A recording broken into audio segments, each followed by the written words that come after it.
Morning, church. My name's Nathan Thomas. I'm one of the youth workers here in the parish, and it's a privilege to bring you today's reflection. Today's reflection is on Bartimaeus, the blind man in Bartimaeus, and him getting healing. It's just been something that I've been thinking about for the last couple of weeks, let's read it out. Cool. So it's Mark 10 verses 46 to 52.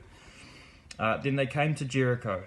As Jesus and his disciples, together with a large crowd, were leaving the city, a blind man, Bartimaeus, was sitting on the roadside begging.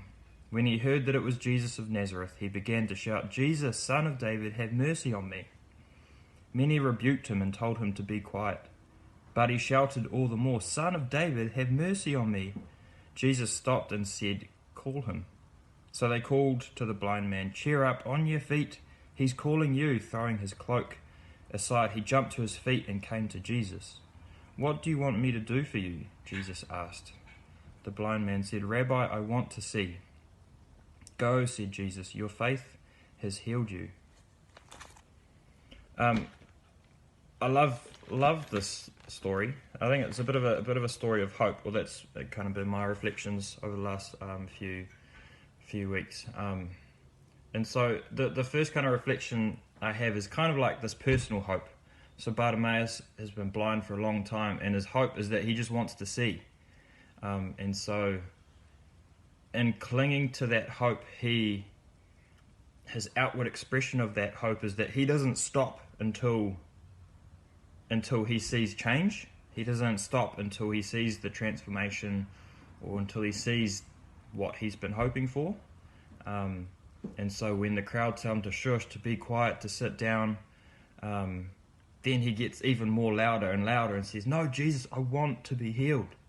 So my first challenge or encouragement to you is to hold on to the hope, the challenge, the change that you want to see in your own personal life. But I think the second one is this hope for justice, or what's the change that you want to see in the world around you. Often society and the world has these expectations or how you should live your life or whatever. But if we hold on to the hope, hold on to the transformation and the change that we want to see, hold on to God's kingdom coming on earth, then when the world tells us to shush and be quiet, then we need to get louder and louder, and not stop until we see that change and that transformation. Two reflections. What's the hope and the healing, that change that needs to happen in your life, but also in this world. So just a thought for you to think about, but not just think about, to do something about. See ya.